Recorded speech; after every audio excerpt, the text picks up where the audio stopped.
Сайн байцгаана уу үзэгчдээ асуултын мөрөө нэвтрүүлгийг хэлж байна. Монгол улсын засгийн газар иргэн жийгээс тусламж хүссэн нэгэн захидал ирсэн байна. Тэгээд үзэгчдээ захидлын мөрөөр. Миний охин Аан 2012 оны 11 сарын 29-нд Бөгд найрамдах Хятад ард улсын шүүх хурлаас хуулийн дээд хэмжээ цаазын ялыг 2 жилийн харгалзах хугацаатаагаар сонслоо.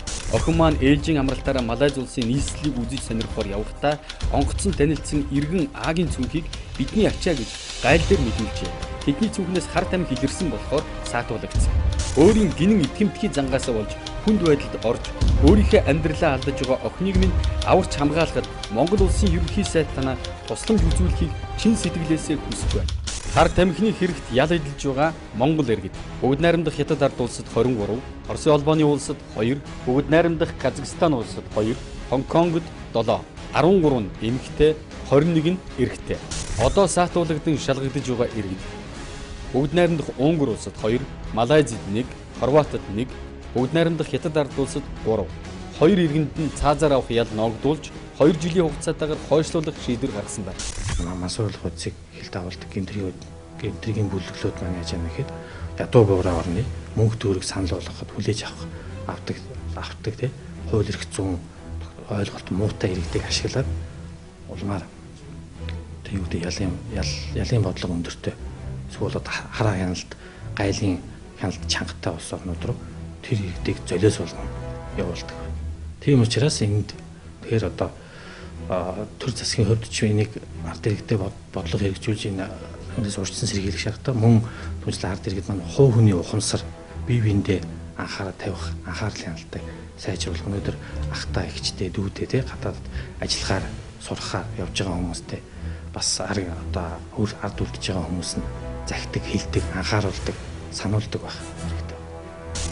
Иргэн та бусдын цүнх болон ачаа дээшийг гайлаар тээвэрлснээр санаатай болон санамсаргүй хар тамхи мансууруулах бодисыг тээвэрлэгч болох аюултай.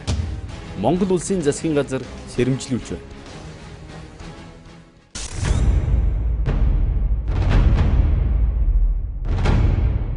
Хар тамхи хууль бус гэдгийг мэдээгүй нийгэмд асар их хор хөнөөлтөг одоо л ухаарлаа. Цөөн жилийн ял оноож өгөөч амир шөө гэд нус нулимстайгаа холилдон зогсохыг хараад уур хүрсэн ч 3 хүүхэд нь яандаа гэж бодохоор өрөвдөг сэтгэл төрж байсныг нуух юм. Өнөөдөр сонины шуурхай мэдээллийн албаны сэтгүүлч оюун сон.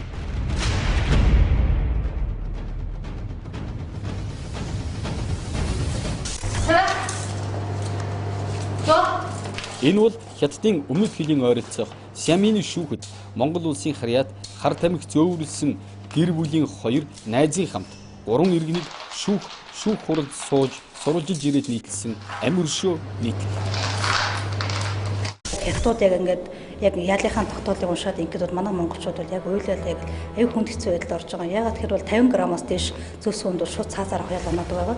Тэгээд монгол хүнийхээ хувьд хэдийгээр тэр хүмүүс гэмт хэрэг үйлдсэн ч гэсэн монгол хүн маань ингээд хятадын ардын шүүхээр ороод ингээд ял сонсоход бол маш хэцүү хүнд байсан.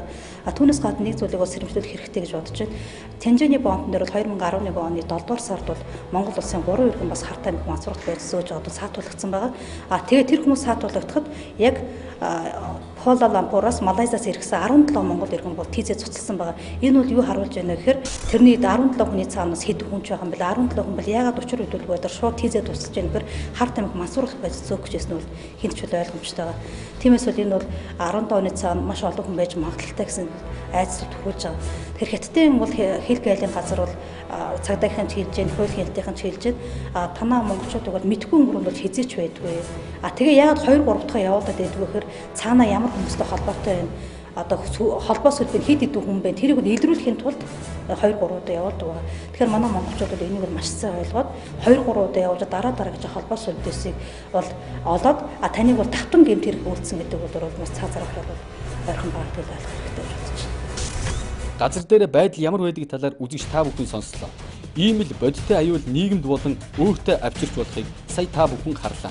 Иргэн жигийн охин энэхүү гэмт хэргийн золиос нь алтан амиа алдаж байна. Санаатай болон санамсаргүй байдлаар хар тамхи мансууруулах бодисыг хууль бусаар хилээр нэвтрүүлэх, тээвэрлэгжүүлэх, түүж боловсруулах, зарж борлуулах хэрэглэхгүй байхыг Монгол улсын засгийн газар сэрэмжлүүлж байна.